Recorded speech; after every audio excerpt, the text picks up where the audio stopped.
नमस्कार दोस्तों, चलिए स्टार्ट करते हैं। नेक्स्ट टॉपिक हमारा पंचायत राज या पंचायती राज, जैसे भी आपको पता चाहे। ठीक है, पंचायती राज PRI शॉर्ट फॉर्म में हम लोग लिखते हैं। ठीक है, पंचायती राज इंस्टीट्यूशंस। ओके, सो वो आप लोग को पता होना चाहिए। वी कॉल इट एज पंचायती राज और पंचायत राज, जो भी आप लोग पढ़ सकते हो। ओके, क्योंकि इसका आई लगा देता हूँ तो अच्छा लगेगा देखने में। सो पंचायती राज हो गया, पंचायती राज ये ज़्यादा अच्छा लग रहा है। Okay, so they are commonly, मतलब शॉर्ट फॉर्म में हम लोग PRI यूज़ करते हैं। आप लोग भी UPSC में भी लिख सकते हैं, बट एक बार आपको लिखना पड़ेगा एग्ज़ाम के। मतलब आपका अगर एग्ज़ाम में आता है तो इनिशियली आप एक बार पंचायती राज इंस्टीट्यूशंस करके पूरा लिख दीजिएगा, और फिर ब्रैकेट में PRI करके शॉर्ट में लिख देंगे, और फिर एग्ज़ाम में कहीं पे भी आपको PRI आपको लिखना होगा तो आप लिख सकते हैं उसी पेपर में। हाँ, उसी पेपर में नहीं, सेम पेपर में। सो पंचायती राज इंस्टीट्यूशन आप लोग जानते होंगे 73 कॉन्स्टिट्यूशन अमेंडमेंट एक्ट के तहत 1992 में इसको बनाया गया था। सो थोड़ा सा इसके बारे में ब्रीफिंग करेंगे, डिटेल में जाने की ज़रूरत नहीं है। कौन कौन से इसके कमिटीज़ हैं वो हम लोग देखेंगे। उनके रिकमेंडेशन हालांकि इतने इंपॉर्टेंट नहीं है, but I have listed them all.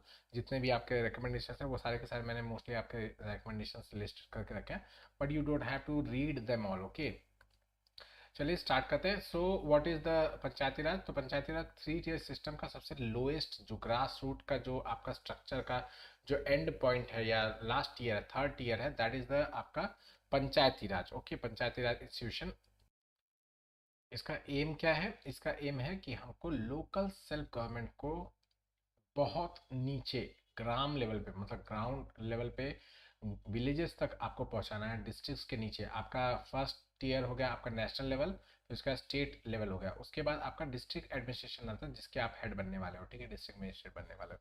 सो उसके नीचे भी आपको काफ़ी सारे मंडल होते हैं, फिर उसके बाद आपके पंचायत होते हैं, विलेजेस होते हैं। सो इस लास्ट स्टेज तक पहुंचने के लिए आपको ये कहा जा रहा है कि भाई Panchayati Raj is essential for this last level तक। ओके, इनफैक्ट महात्मा गांधी जी बहुत ज़्यादा एम्फेसिस देते थे ग्राम स्वराज के ऊपर। उनका बहुत ही ज़्यादा एम्फेसिस था आपके ग्राम स्वराज के ऊपर। वो हमेशा ये कहते थे कि भाई पंचायती राज को अगर हम लोग ने लागू कर दिया अच्छी तरीके से, तो आपको किसी को समझाने की ज़रूरत नहीं है। जब लोगों को समझ में आ जाएगा कि हाँ ग्राम स्वराज कैसे वर्क करता है, तो उनको किसी को सिखाने पढ़ाने समझाने की ज़रूरत नहीं पड़ेगी, वो ऑटोमेटिकली फंक्शन करना स्टार्ट करेंगे। ओके, सो ये उनका एम्फेसिस था कि भाई आपको आपका मेन काम इसके ऊपर एम्फेसाइज करो कि ग्राम लेवल पे कैसे स्वराज पहुँचे, जो आपकी सेल्फ रूल है वो कैसे ग्राम लेवल पे पहुँचे। ओके, सो थोड़ा सा हिस्ट्री में देखें तो लॉर्ड मेयो का रेजोल्यूशन आया था 1870 के अंदर, जिसमें उन्होंने first time decentralisation of the power के बारे में बात किया था। हालांकि इसमें कुछ ही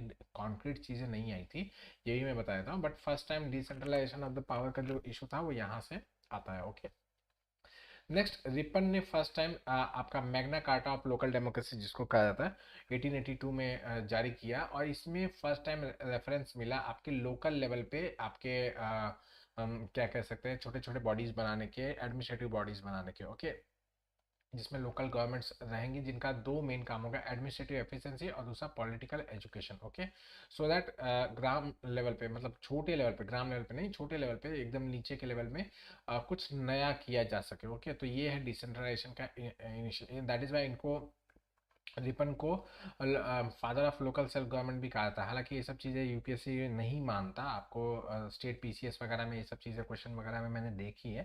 सो दैट इज वाई मैं इसको बता रहा हूँ, और कुछ इसका रेलेवेंस नहीं, यूपीएससी में आप लोग इसको लिखिएगा नहीं है। ओके, सो मॉन्टेगी चेम्स फॉर रिफॉर्म जो आपका 1918 में आया था, उसके अंदर प्रोविंशियल सब्जेक्ट्स में, ट्रांसफर सब्जेक्ट में आपने लोकल सेल्फ गवर्नमेंट में ऐड किया था। ठीक है, आप लोग को याद होगा, अगर आप लोग ने वो गवर्नमेंट ऑफ इंडिया एक्ट 1919 देख लिया होगा, जो हिस्ट्री के प्लेलिस्ट में था। मैंने आप लोगों को कहा था कि भाई हिस्ट्री के प्लेलिस्ट में वो सारे के सारे हम लोग ने डिस्कस किए हुए हैं। तो वहाँ पे अगर आप लोगों ने देखा होगा तो मैंने बताया था कि भाई वहाँ पे दो तरीके के लिस्ट बनाए गए थे प्रोविंशियल सब्जेक्ट्स में। प्रोविंशियल सब्जेक्ट्स में एक तो रिजर्व लिस्ट थी और दूसरा था ट्रांसफर। ठीक है, तो ट्रांसफर्ड वाले में, ट्रांसफर मतलब ऐसा जो कि लोकल लोकल अथॉरिटीज़ को, जो प्रोविंशियल, जो स्टेट गवर्नमेंट्स थी, उनको दे दिया गया था कि हाँ भाई ये आप इसको आप अपने हिसाब से करिए। ओके, सो उसमें आता था लोकल सेल्फ गवर्नमेंट। ओके, तो लोकल सेल्फ गवर्नमेंट को ट्रांसफर सब्जेक्ट में ऐड किया गया था। ओके, नेक्स्ट आपका गवर्नमेंट ऑफ इंडिया एक्ट 1935 के अंदर ये प्रोविंशियल सेम ऐसा है जैसा आपका लोकल सेल्फ गवर्नमेंट पहले जो था वैसे ही सेम आपका प्रोविंशियल ट्रांसफर सब्जेक्ट में वैसा का वैसा एडेड रहा और इसमें ज़्यादा मतलब ऑटोनॉमी दी गई थी। आप लोग को पता होगा प्रोविंशियल ऑटोनॉमी इसमें ज़्यादा दी गई थी। ओके, तो कॉन्स्टिट्यूशन को ड्राफ्ट करते वक्त हम लोग ने इसको डीपीएसपी में एंटर कर दिया। आर्टिकल 40 के अंदर हम लोग ने डीपीएसपी में मेंशन किया कि भाई हम लोग पंचायती राज इंस्टीट्यूशन का क्रिएशन करेंगे। 40 में क्या कहा जाता है? 40 में कहा गया है the state shall take steps to organise village panchayat and endow them such powers and authority as may be necessary to enable them to function as a unit of self government. Okay, so state को ये सब करना है। ये आपके DPSP mention किया गया था, डीपीएसपी में इसको मेंशन किया गया था because it was not at all feasible उस समय पे। आज़ादी के साथ लोकल सेल्फ गवर्नमेंट देना इतना फिजिबल नहीं था, लोग इतने शिक्षित नहीं थे, इतना उन लोग को इलेक्ट्रल प्रोसेस से जानकारी नहीं थी। और हम लोग ने यूनिवर्सल एडल्ट फ्रेंचाइजी मतलब जैसे आज़ादी हुई उसी के साथ हम लोग ने दे दिया था। सो ग्राउंड लेवल पे आप पंचायती राज को तुरंत लागू नहीं कर सकते थे इतने तेज़ तरीके से, क्योंकि लोगों को इतनी पॉलिटिकली शिक्षा देना, पॉलिटिकल एजुकेशन देना अभी बहुत ज़्यादा ज़रूरी था। ओके, नेक्स्ट पोस्ट इंडिपेंडेंस की बात की जाए तो फर्स्ट टाइम आपके अक्टूबर 2 1959 के अंदर नागौर डिस्ट्रिक्ट के अंदर फर्स्ट टाइम एस्टेब्लिश किया गया आपका Panchayati Raj. Okay, but this is not a constitutional one. Okay, याद रखिएगा, this is not a constitutional one. इसके अलावा बाकी हर जगह पे आपके मतलब आपके पंचायती राज वगैरह काफ़ी जगह पे फिर धीरे धीरे करके बनाए जाने लगे। ऑल्सो एक चीज़ मैं आप लोगों को बता दूं कि इसमें कॉन्फ्लिक्ट ये पैदा होता है लोगों के अंदर कि भाई पंचायती राज हमारे यहाँ पे किसने लाया था, क्या लाया था। सो अगर आप लोग को बता दूं तो एक उत्तरा मेरूर, एक सेकंड, ATTARA, उत्तरा मेरूर, ठीक है, उत्तरा मेरूर इंस्क्रिप्शन है, ठीक है, आपके तमिलनाडु में। सो उस पर अच्छी तरीके से लोकल सेल्फ गवर्नमेंट चोला एम्पायर के दौरान, ठीक है, चोला एम्पायर के दौरान हम लोगों ने हिस्ट्री में इसको डिस्कस किया हुआ है। सो चोला एम्पायर के दौरान उत्तरा मेरूर इंस्क्रिप्शन में लिखा गया किस तरीके से वहाँ पे लोकल सेल्फ गवर्नमेंट कैसे काम करती थी। ओके, लोकल सेल्फ गवर्नमेंट किस तरीके से स्वायत्त थी, कैसे उन लोग को अपना अपॉइंटमेंट करना, उसको कमिटी बनाना, कैसे कैसे अलग अलग कमिटी का डिवीजन वगैरह, वो सब आपके उत्तरा मेरूर इंस्क्रिप्शन में अच्छे तरीके से लिखा गया था। तो ऐसा नहीं है कि भाई हमारे यहाँ पे पहले से डेमोक्रेसी नहीं थी या हमारे यहाँ पे लोकल सेल्फ गवर्नमेंट पंचायती राज का कॉन्सेप्ट नहीं था, बाहर से कहीं से आया, ऐसी कोई बात नहीं है। हमारे यहाँ पे पहले से था, उसको तोड़ा गया बुरी तरीके से और फिर बाद में वापस से हम लोगों ने इसको वापस से रीजॉइन कर लिया। ओके, सो कमिटीज कौन कौन सी है, नाम याद रखिएगा, छोटे छोटे रेफरेंसेस मैं यहाँ पे बता दूंगा, बाकी सारे के सारे आपको कुछ भी याद रखें। आई वुड से कि मैं तो कहता हूँ कि सिर्फ कमिटीज के नाम याद रखिएगा, बाकी इसके जो रिकमेंडेशन है वो सब भी याद रखें, कोई ज़रूरत नहीं। ओके, तो हम लोग बस क्या बोलते हैं, कमिटीज के नाम और थोड़े बहुत यहाँ के जो इंपॉर्टेंट चीज़ें होती है वो हम लोग देख लेंगे, बाकी हम लोग कुछ सारा का सारा डिस्कस करने वाले नहीं है। ओके, बेवजह का ये सब चीज़ें आपको पढ़ाऊँ जो कि आएगा कुछ भी नहीं, तो बेटर है कि आप लोग अपना टाइम वेस्ट ना कीजिएगा और इंपॉर्टेंट चीज़ों में लगाइएगा। Okay, so first and foremost Balwant Rai Mehta committee, this is the foremost committee, 1957 में इसको बनाया गया था। एंड इसने इसी के रिकमेंडेशन पे जो आपका करंट जो आपका 73rd कॉन्स्टिट्यूशन अमेंडमेंट एक्ट के तहत जो बनाया गया है वो इसी के रिकमेंडेशन पे बनाया गया, ये भी याद रखेगा। Okay, Balwant Rai Mehta committee is the supreme committee जिसकी वजह से इसे बनाया गया था। ओके, इसमें आपका इसको बनाया गया था कम्युनिटी डेवलपमेंट प्रोग्राम को एग्जामिन करने के लिए, नेशनल एक्सटेंशन सर्विसेज को एग्जामिन करने के लिए, और फिर इसने फर्स्ट टाइम 3 टियर पंचायती राज सिस्टम का संकल्पना दी। इसने फर्स्ट टाइम दिया कि 3 टियर क्या बोलते हैं पंचायती राज सिस्टम होना चाहिए, जिसमें इनडायरेक्ट इलेक्शंस के थ्रू हम लोग क्या बोलते हैं एक लिंक बना के रखेंगे। ओके, जिसमें विलेज पंचायत जो होगा उसके अंदर डायरेक्ट इलेक्टेड रिप्रेजेंटेटिव्स होंगे, लेकिन आपके पंचायत समिति और जिला परिषद में आपके इनडायरेक्टली इलेक्टेड रिप्रेजेंटेटिव्स होंगे। ओके, इसमें जेन्युइन ट्रांसफर ऑफ पावर होगा, रिस्पॉन्सिबिलिटी अच्छी तरीके से दी जाएगी इन डेमोक्रेटिक बॉडीज को। और ये सब की बात क्या मतलब ये समझ में आ रहा है, ये इंस्टीट्यूशनल तरीके से बनाने की बात हो रही है, ऐसा नहीं हैफेजार्ड किसी भी तरीके से पंचायती राज इंस्टीट्यूशन बना के रख दिया, बस जैसे आपका नागौर में बनाया गया था। So it was just institution, ये कैसे फंक्शन कर रहा है, क्या उसके ऊपर रूल्स एंड रेगुलेशन वगैरह वो अपने लिए स्वायत्त था, उसके ऊपर कोई बाउंडेशन वगैरह नहीं थी। बट यहाँ पे हम लोग चाह रहे हैं कि उसको एक अच्छी तरीके से फ्रेम में डाल दिया जाए। ओके, नेक्स्ट एडुकेट रिसोर्सेज को ट्रांसफर कर देना चाहिए। इसका जो हेड होगा जिला परिषद का चेयरमैन जो होगा वो आपका डिस्ट्रिक्ट कलेक्टर जो कि आप बनने वाला हो वही क्या होने वाला था। ओके, अशोक मेहता कमेटी, इनके 20 साल के बाद इनको 57 में इनको बनाया गया था, 77 में इनको बनाया गया, ठीक है। इन्होंने भी 3 टियर पंचायती राज सिस्टम की बात, सॉरी इन्होंने 2 टियर पंचायती राज सिस्टम की बात करी थी। इन्होंने मंडल पंचायत और जिला परिषद के लेवल की बात की थी। इन्होंने 3 टियर को रिप्लेस करने की बात की थी। Okay, I am really sorry for that. इन्होंने 2 टियर को रिकमेंडेशन दिया था कि भाई 3 टियर के बजाय हम लोग 2 टियर में करेंगे। Okay, first point of decentralisation आपका डिस्ट्रिक्ट होगा। ओके, फिर आपका जिला मंडल पंचायत आएगा। ओके, नेक्स्ट इसके अंदर पॉलिटिकल पार्टीज का जो क्या बोलते हैं पार्टिसिपेशन है, वो भी इसमें अलाउ किया गया कि हाँ इसमें इन लोग पॉलिटिकल पार्टीज भी पार्टिसिपेट कर सकती है पंचायत के इलेक्शंस में। कोई ज़रूरी नहीं है कि भाई लोकल लोग ही इसके अंदर पार्टिसिपेट करें या लोकल लोग पार्टिसिपेट करें, पंचायत पॉलिटिकल पार्टीज के थ्रू भी कर सकते हैं। ओके, नेक्स्ट इनको कंपल्सरीली पावर ऑफ टैक्सेशन वगैरह देने की जरूरत है, सो दैट ये अपने फाइनेंशियल रिसोर्सेज की देखरेख कर सके। Okay, social audit, elections election should be conducted within 6 months of the date of supersession. जैसे ही आपका जो कार्यकाल खत्म होने वाला हो उसके 6 महीने के भीतर इसका ये हो जाना चाहिए। न्याय पंचायत बनाने की बात की गई। मिनिस्टर फॉर पंचायती राज, एक स्टेट काउंसिल ऑफ मिनिस्टर्स में एक मिनिस्टर होना चाहिए, ये भी कंपल्सन दिया गया।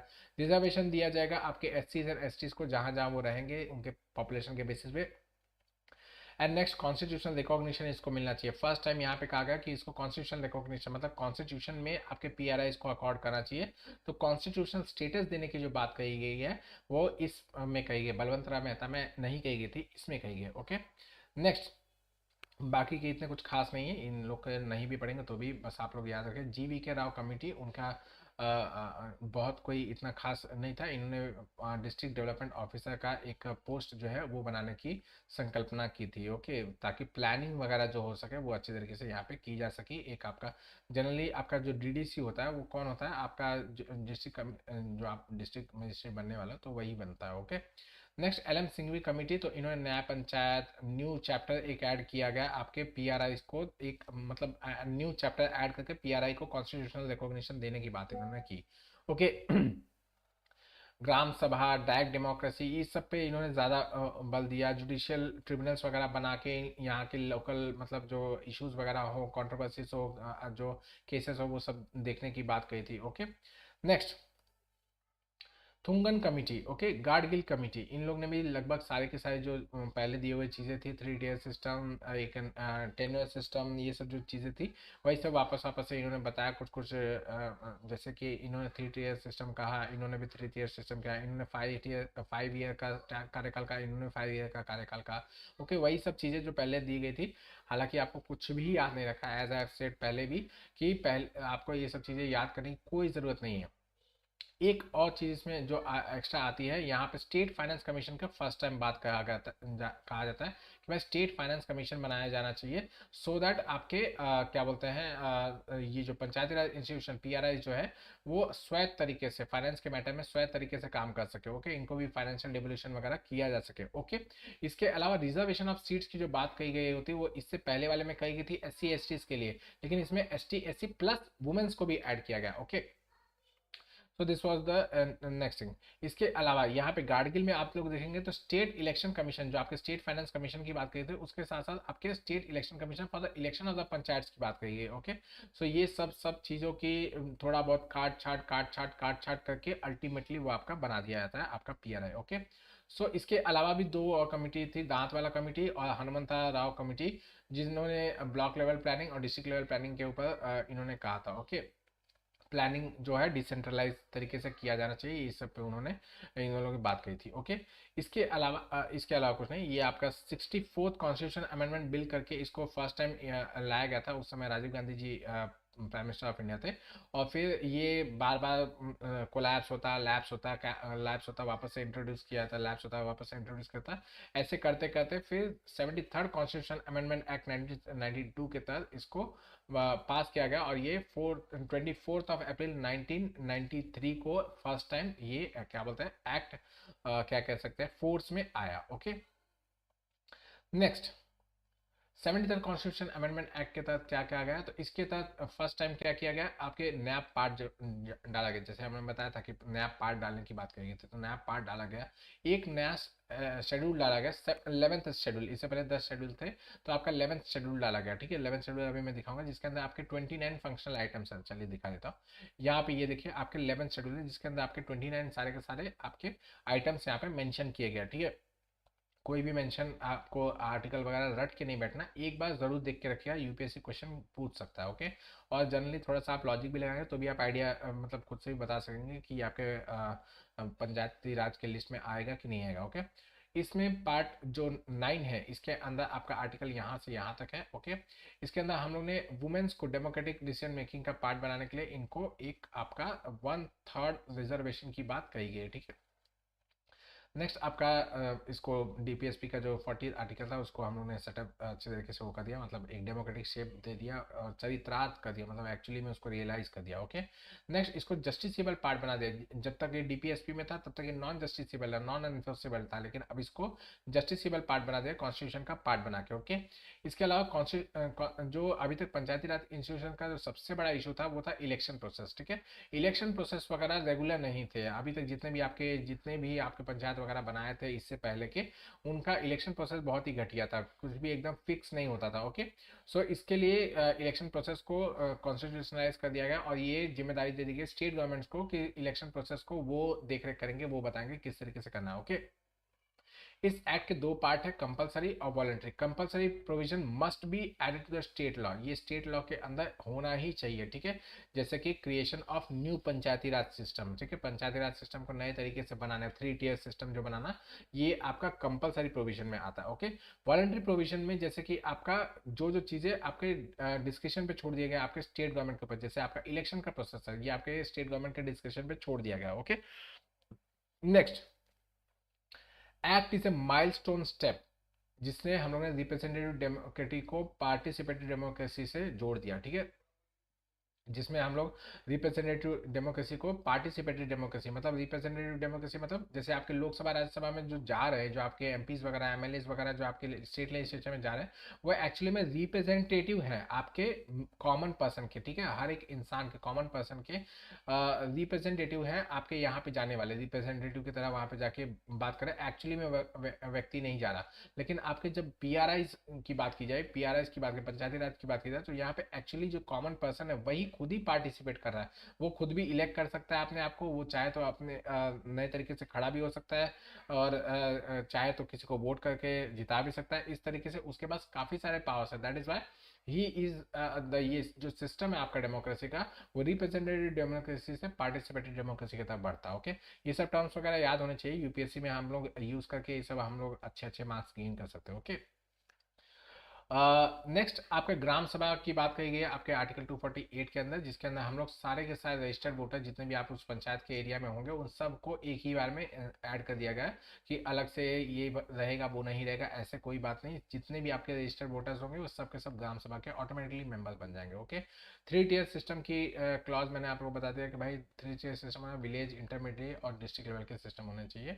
और अगर जहाँ पे पॉपुलेशन 20 लाख की से कम हो, हालांकि ये पहले के लिए था अब तो नहीं है, ठीक है। सो इंटरमीडिएट लेवल वहाँ पे चाहिए तो नहीं बनाया जाए, ओके।